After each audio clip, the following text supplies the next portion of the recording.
I'm Kate and I'm going to be showing you today how to thread a sewing machine. It seems really fiddly at the beginning, but don't worry, I'll take it slowly, show you step by step and make it become second nature for you. Okay, so here we have a pretty standard entry-level sewing machine. They're all fairly similar, so if you have got one that isn't exactly the same as this, it's in all likelihood nearly the same. So I'm going to start up here and I'm just going to work my way through all of the different functions and knobs and dials on the machine and let you know what each one does so that you know what you're working with. So on the right hand side here, you'll see this wheel on the side. This is called the balance wheel or the flywheel. And what happens is when you move this towards you, you'll see the needle over here moving up and down. So by bringing this wheel towards you, it does exactly the same job as putting your foot down on the pedal. So it makes the machine start sewing. Always bring the wheel towards you, don't turn it away from you. If you turn it away from you, the machine will start getting a bit knotted and confused because the threads go in the wrong direction. I use this all the time. So whenever I start a bit of sewing, I always do my first few stitches with the wheel by hand because it means that you've got complete control over the speed that you're going at and the direction and everything, rather than going herring off in the wrong direction by pressing the wheel. So I use this all the time. Up here on the top, we've got two metal prongs here and here, and these are what you pop your spool thread on. So on a sewing machine you have spool thread that goes on the top on one of those, and then you also have bobbin thread, looks like a bit like this. You can have plastic or metal, and that goes down here for the bottom thread. And you need both of those threads in order to make your sewing machine work. It won't work without having both of them. So your spool thread goes up here on one of these two prongs. Then I'm going to move over to this dial here. Don't touch this one if you can help it when you're starting off. This is the tension dial. And if you're just beginning, then you won't be using any kind of out of the ordinary fabric, so you shouldn't need to mess around with it. When you get your new machine, it'll be calibrated to the right tension. So what this does, if you change the dial, is it changes the tension, so the speed at which the top spool thread is pulled through the machine. So it will be, if it's looser, it means that the top threads on your sewing are really loopy, and if it's too tight, it means that top threads are really tight and the bottom threads are really loopy on your sewing. The only reason you'd ever need really to change it is if you're sewing with really flimsy or really thick fabrics, in which case you might need to adjust the tension. But as a beginner, don't worry about it. Moving over to here, this is the stitch selector. If you've got an electronic machine, this will be a little screen with arrows that you press left and right to choose your stitches. But here it's a mechanical machine, so it's a dial, and you just refer to whichever stitch you'd like to have and make sure that this is pointing to whatever letter or number that is. So we're going to have straight stitch, which is A, so that's pointing to A here. This knob or dial here is the stitch length. So that will determine how long your stitches are. The higher the number, the longer the stitch. On average, you want to keep it on about sort of 2.5 to 3 as a beginner. That's kind of a medium length stitch. So it will mean that your straight stitch in a straight line will be just kind of about the right length apart, about the right length in stitches. You may also up here or somewhere around here have stitch width dial. For the stitch width, obviously for a straight stitch, there's no width, it's just a straight line. But for the straight stitch, you always need to make sure that that stitch width dial is set to make sure that your stitching is in the middle. So usually that's on 1 or 0. Whatever happens, it will be there'll be a picture of a line of stitching which is in the center, and you need to make sure that it's set to that position for straight stitch. If you're doing a zigzag stitch, so a stitch that goes from left to right, on this one it's stitch C, with your stitch width dial, if you have it to a higher number, you'll have a much wider zigzag stitch, and a lower number will be a much narrower zigzag stitch. this here is the reverse button. So for the duration of that being pushed down, you will sew backwards. So we use that at the very beginning and the very end of any sewing that you do.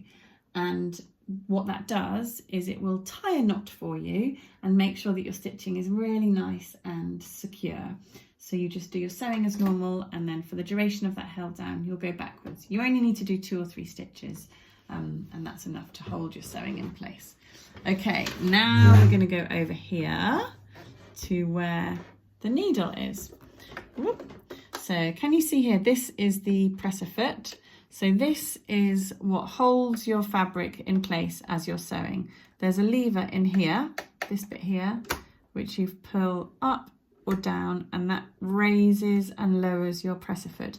You always need to make sure your presser foot is lowered for when you're sewing. If you try and sew with it raised up, then your machine will get very annoyed and very knotted, and it won't work. So make sure it's always down for doing your sewing. And then here on the plate underneath, you'll see lots of lines. So you'll always have the bulk of the fabric, generally have the bulk of the fabric to the left and the edge of the fabric to the right, like this here. And you'll read on patterns and you'll hear people talk about seam allowance. And the seam allowance is the distance between the edge of your fabric to your line of stitching. So this, say here, is a 1 centimetre seam allowance, because it's 1 centimetre between this line of stitching and the edge of the fabric. And we know that because the edge of the fabric is lined up with that 1.0 line on the plate here.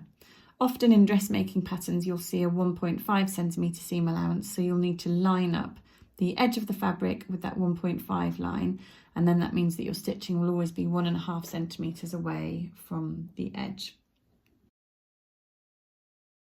So now that I've shown you what all of the dials and buttons do on your sewing machine, what I'm going to do is show you how to thread it up. So what we need is a nice spool of thread like this one here and an empty bobbin. And the first thing you need to do is transfer some of this thread onto the bobbin so that you've got some thread to go underneath as well. It's really important to make sure that you're using the same thread on the top as you are the bottom, because the machine will be much happier if it's got the same thread. They'll be pulled through at the same rate and your stitching will be a bit neater. So try and use the same thread if you can. We'll pop the spool thread onto one of these prongs here on the top, and then just to the right and in front of that one of those prongs, we've got a little metal bit that points up here that moves left and right. Can you see that? So with it moved to the left, I'm going to take my bobbin and push it all the way down onto that metal prong. And then I'm going to take my spool thread and move it over to this screw here with a little extra bit of metal that's wrapped around it. And I'm going to wind my spool thread around that screw and then back to my bobbin over here, and I'm just going to wind it around the bobbin a few times. If you'd like to, you can secure it by tying a knot with the thread onto your bobbin through one of the holes on the side, but I usually just wind it around a few times and that suffices.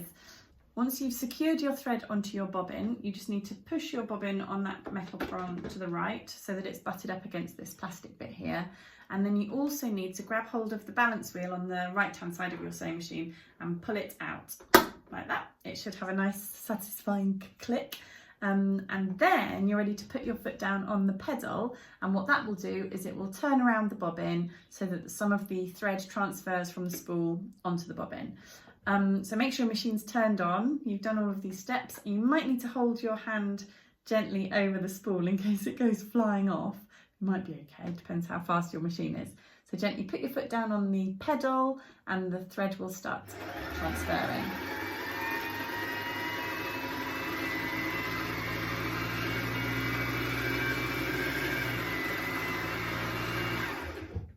I'm going to stop there for today, but your machine should stop automatically when it is full up because it will be butted against this plastic bit here. So once you're happy that you've got enough thread on your bobbin, you can move it to the left, pull it off, remember to push your balance wheel back in, and then cut your thread and then you're good to go because we've got some of the thread on our bobbin as well. Right then, so now we're ready to thread up your sewing machine. So you've got a nice full bobbin of thread and a spool of thread that match, and we can start by putting the spool of thread up here on one of these prongs on the top. It doesn't matter which one, I usually use the one on the left hand side, but it doesn't matter really.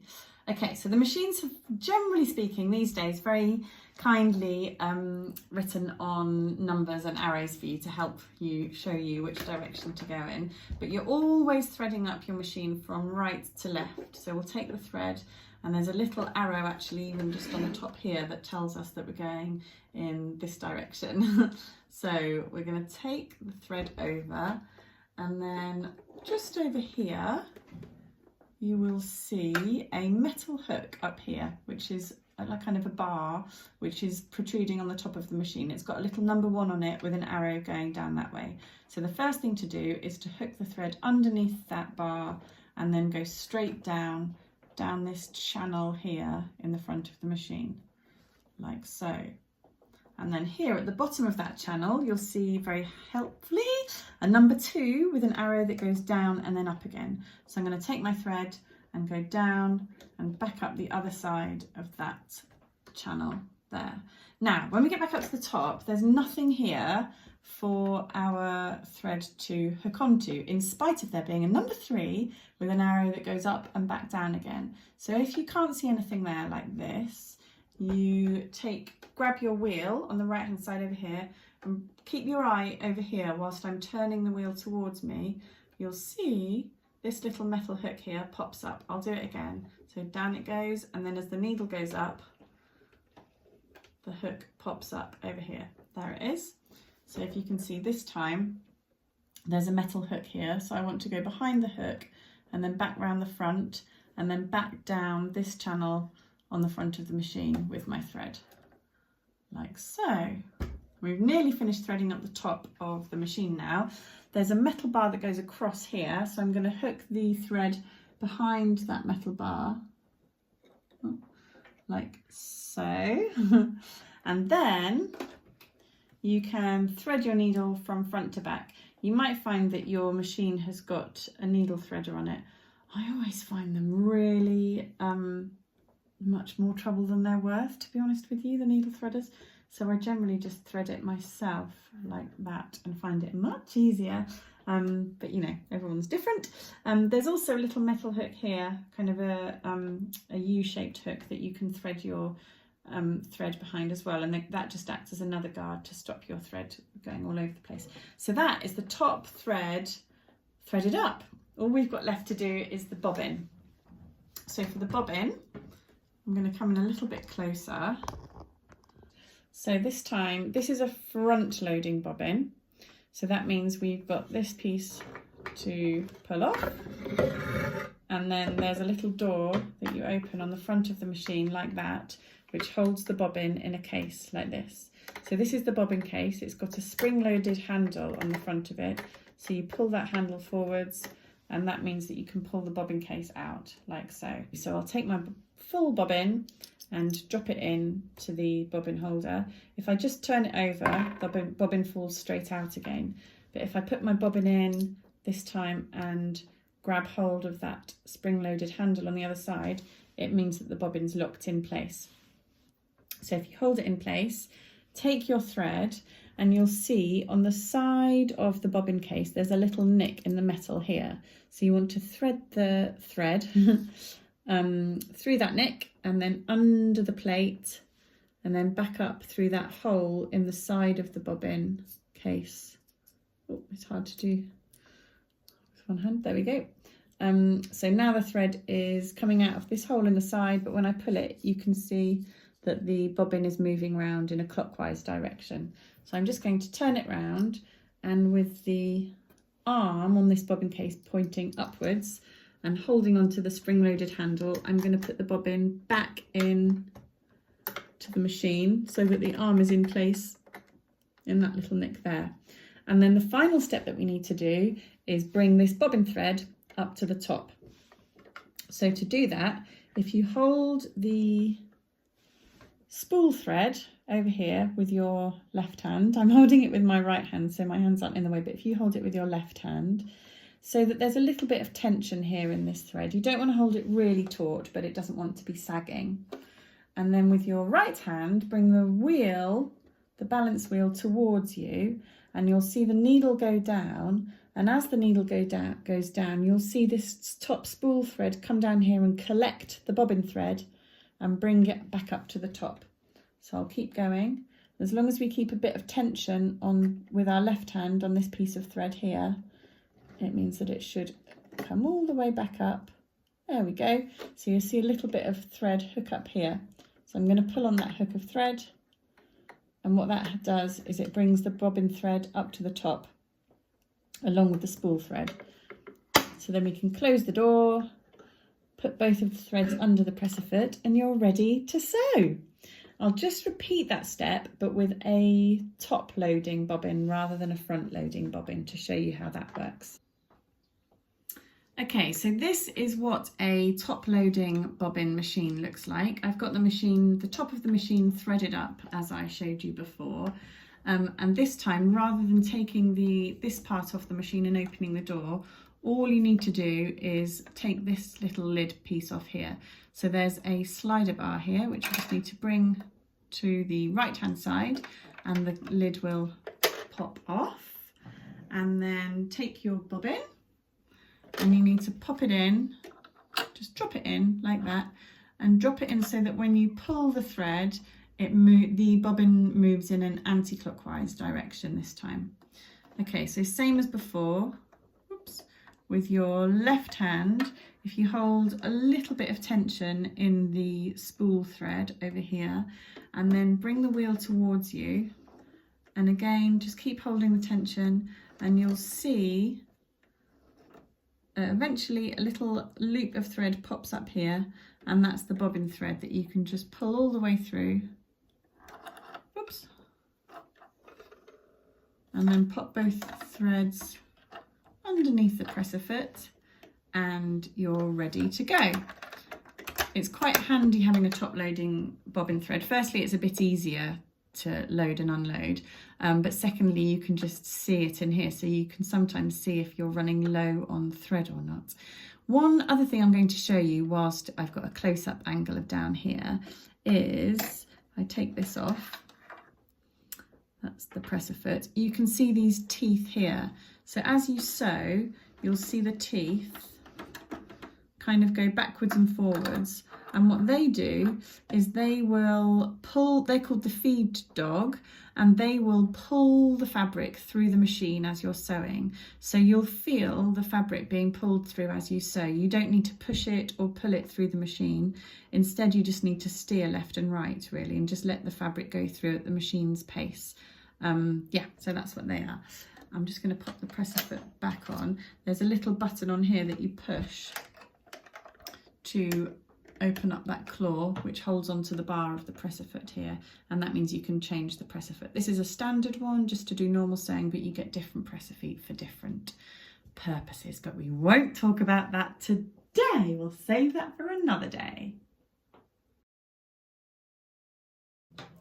Okay, so now we've got the sewing machine threaded up, we are ready to go. So I've got some scrap fabric here, and we're just going to start off by having a bit of a practice doing some stitches, practice stitches on this fabric.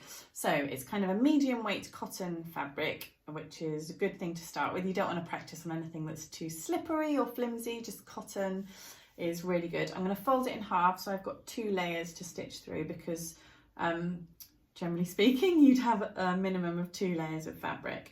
So I'm going to pop it under the machine like that.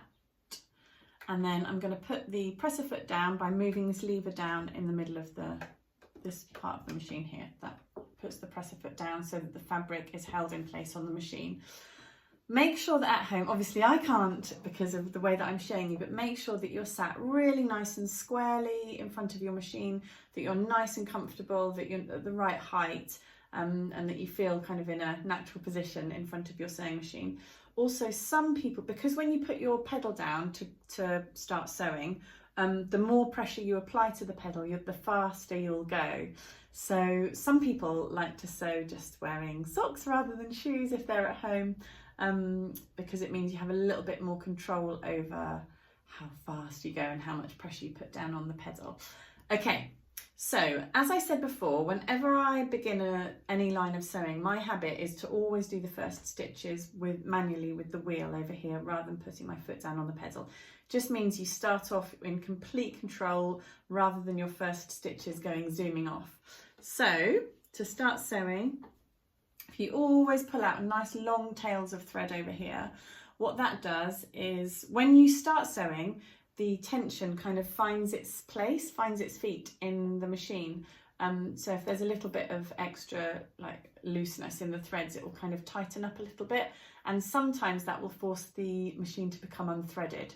It's really annoying. So, because you've just taken all that time to thread it up, and then you're like, it's not become unthreaded. So if you always make sure that you start off by pulling out nice long tails of thread, then it means that won't happen. So I'm going to hold that thread with my left hand, and then with the right hand bring the wheel towards me, and you'll see that the machine is going to do a couple of stitches manually like this. You don't need to do that many, just 1 or 2 is fine. And then when you're happy, hold your fabric in position on your sewing machine. And then, like I said before, don't push the fabric, don't pull it. Literally just your job is to steer it left and right and let the machine pull the fabric through for you. So gently put your foot down on the pedal. There we go. So when you have done a line of stitching, we're next going to turn a corner. So this is going to be a hard corner rather than a curve. So to do that, you want to bring the wheel towards you until the needle is down in the fabric. And then you can lift up this lever here to raise the presser foot. And that means that you can pivot your fabric in whichever direction you would like to. So I'm going to start going in this direction now. So pivot it there. When you're happy, lower the presser foot back down again, and off you go. So we'll keep doing that a few times. Make sure the needle is down, raise up the presser foot with that lever there, put the presser foot back down, and then off you go.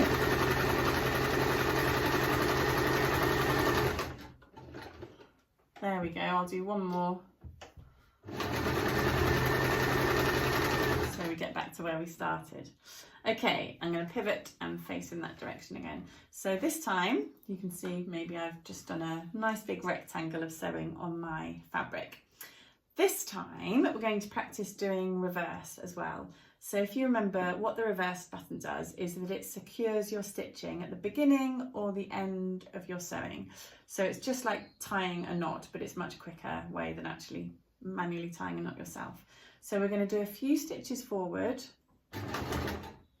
And then I'm going to put my finger down on the reverse button, and for the duration of it being held down, we're going to go backwards. So I'm just going to put my foot down on the pedal again for 2 or 3 stitches, and then carry on sewing as I would normally, but because we've done forwards and backwards, it means that the sewing is nice and secure and it won't come undone. And then the other thing I want to tell you about is if you want to do a curve, you literally just ease the fabric around in a curve shape. If you're doing quite a tight curve, what you might want to do is work a little bit more manually. So do a couple of stitches and then put the needle down, raise the presser foot up and pivot the fabric, a couple more stitches, and then needle down, presser foot up. So it really depends on how precise you want your work to be and how tight you want the curves to be. There we go. And at the end, I'm going to reverse again. So we finished our sewing, put my finger down on the reverse button, and then we're all done. Now, to finish your sewing and take your fabric out of your machine, you always need to make sure that the needle is in the uppermost position. So to do that, again, bring the wheel over here towards you, and then when the needle is as high as it can go, you can raise the presser foot and pull the fabric out to the left.